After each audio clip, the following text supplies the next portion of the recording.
आपका। तो मनजिंदर सिंह सिरसा बहुत स्पष्ट रूप से कह रहे थे, हम कोशिश कर रहे हैं, ये एक एक करके प्रयास होता है और ये एक्सपर्ट कर रहे हैं, इंडियन इंस्टीट्यूट ऑफ टेक्नोलॉजी के एक्सपर्ट कर रहे हैं, ये हम नहीं कर रहे। 15 से 20% की नमी मिल रही है बादलों में, 50% तक की नमी पर बारिश कराने का उनके पास आंकड़ा है। लेकिन अगर ये कम पे भी बारिश हो जाती है, जैसा कि IIT कानपुर के एक्सपर्ट्स का कहना है कि कल ग्रेटर नोएडा और किनारे इलाकों में बारिश हुई है, वो दिल्ली में अगर संभव हो जाता है तो एक नया आंकड़ा होगा, एक नया अनुभव होगा। ये कई उपायों में से एक उपाय है, लेकिन सबसे बेहतर इसलिए है कि इसके जरिए बहुत जल्दी स्मॉग को या फिर प्रदूषण को कंट्रोल किया जा सकता है। और जहां तक बात है इससे फैलने वाले प्रदूषण की, तो ऐसा कोई रिकॉर्ड एक्सपर्ट्स के पास अब तक नहीं है।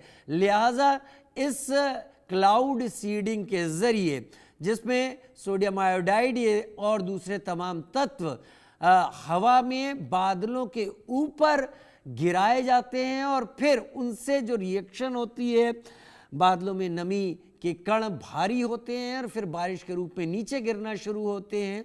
वो कल पूरी तरीके से नहीं मिल पाई। आज भी अभी तक मौसम विभाग की जानकारी के मुताबिक नमी उतनी नहीं है, तो इसके प्रयास चल रहे हैं। सफलता होगी तो एक ऑप्शन ज़रूर आ जाएगा आगे भविष्य में कभी ऐसी स्थिति से डील करने के लिए।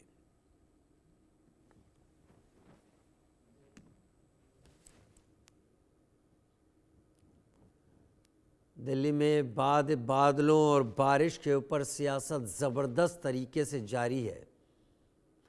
संभव मेरे साथ मेरे सहयोगी इस वक्त जुड़ गए हैं ज़्यादा जानकारी के साथ। संभव, सुबह से दिल्ली में बादल आज दिखाई तो पड़ रहे थे, लेकिन मनजिंदर सिंह सिरसा ने जो जानकारी हमारे सामने रखी, उन्होंने ये कहा कि ये बादलों में अब तक की जानकारी के मुताबिक नमी का वो स्तर नहीं है जिससे बारिश कराई जा सके। अभी क्या स्थिति है? जी बिल्कुल, देखिए मैं अभी नई दिल्ली में सुप्रीम कोर्ट के पास भारत मंडपम के पास ही हूँ और कल बुराड़ी भी गया था। बुराड़ी में जो स्थिति थी वो भी देखी थी।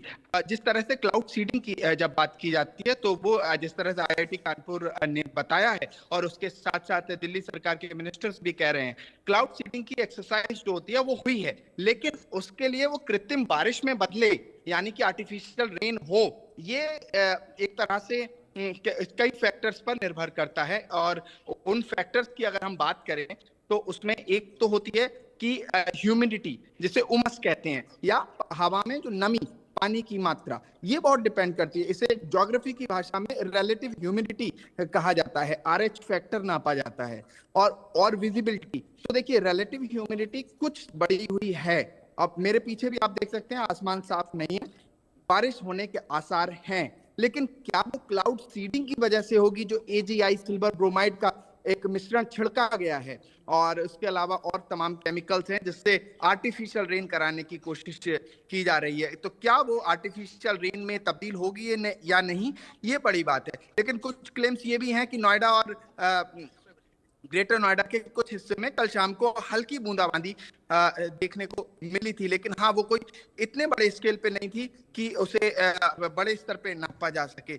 लेकिन क्या वो क्लाउड सीडिंग की वजह से, ये बड़ा प्रश्न है, क्योंकि देखिए नॉर्थ वेस्ट जो इलाका है उसे दिल्ली का चुना गया, जिसमें बुराड़ी आता है। और जब हम वहां पर गए, वहां पर ग्राउंड जीरो पे स्थितियां देखी, तो वहां पर भी एक मौसम का आसार मुझे लगता है संभव बहुत ज्यादा था। संभव भी इस वक्त दिल्ली में है। मुझे लगता है कि अगर बारिश संभव होती है, संभव, तो हम आपका रुख करेंगे। संभव फिलहाल के लिए